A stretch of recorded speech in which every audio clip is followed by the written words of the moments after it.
Hello guys and welcome to Saint of the Day. Today we're going to talk about Santa Hyacintha Mariscotti.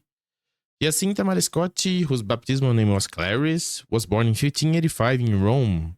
She belonged to a very noble religious family with possessions, but of great devotion and love. Her parents were the Count Marcantonio Mariscotti and Ottavia Orsini, Countess of Vinanello. The two did everything they could to ensure their children knew Jesus and received a great education. At an early age, she and her sisters, Ginevra and Hortensia, were sent to the monastery of St. Bernardino to be educated by the community of sisters of the Franciscan Third Order Regular. In her youth, Clarice had been noted for her piety, but as she grew older, she became frivolous, which not even almost miraculous saving of her life at the age of 17 could change, nor her education at the monastery. At the age of 20, Clarice set her heart upon marriage with the Marchese Capizucchi, but was passed over by him in favor of her young sister, Hortensia. Disappointed, she entered the monastery in Viterbo, where she had been educated, receiving the religious name Hyacintha. She admitted later that she did this only to hide her disappointment and to not give up the luxuries of the world. She kept a private stock of extra food, wore a habit of the finest materials, and received paid visits at will. For 10 years, Hyacintha kept up this life, contrary to the spirit of her vows, but at the same time retained a strong religious faith and was regular in her following of the daily routine of the monastery life, with a tender devotion to the Virgin Mary.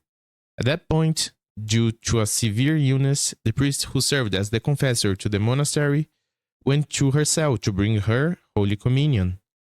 Shocked by the display of luxuries he saw there, he admonished her to a closer observance of the way of life to which she had committed herself. He then said to her sternly, "Paradise is not made for vain and arrogant people." These words touched Jacinta deeply, to the point of saying to her confessor, "Does that mean there is no longer any salvation for me?" The chaplain replied that the only way to save her soul was to ask God for forgiveness, repair the bad example she had given to her companions, and change her life. Pained, Jacinta made a general confession of all her sins the next day, resolutely deciding to change the life she led. From then on, Jacinta practiced the virtue of humility.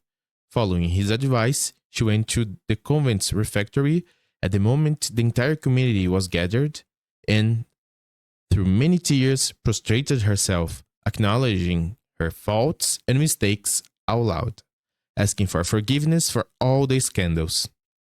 The sisters, amazed and moved by her act of humility, rejoiced and promised to join her prayers with hers, so that such grace would be consummated.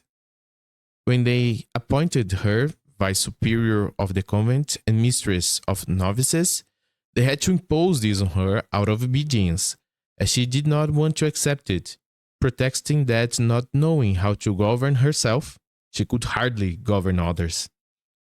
She felt immense pity for sinners. Among the sinners of Viterbo, Francisco Pacini stood out, a bold, powerful, and dishonest man, whom the saint not only converted and convinced to lead the life of a hermit, but who became her main collaborator in the organization and development of the two brotherhoods founded by her. On her initiative, Camilla Savelli, Duchess of Farnese and Savella, founded two Poor Clare monasteries in Farnese and Rome. The novices went to the convent of Viterbo to march under her direction along the path of spiritual life. The fame of her virtue spread throughout the region, known not only for helping the sick, but also edifying the spiritual life of all who participated and helped her in her works. One day, some fellow countrymen were traveling on the high seas when they were surprised by a strong storm. About to turn around, one of them exclaimed, "Oh, Sister Jacinta, come to our aid or we will die." At the same moment, the passengers saw a Franciscan nun in a white habit who calmed the waves and directed the boat towards the port with supernatural strength. One of them later went to the convent to thank her for this benefit.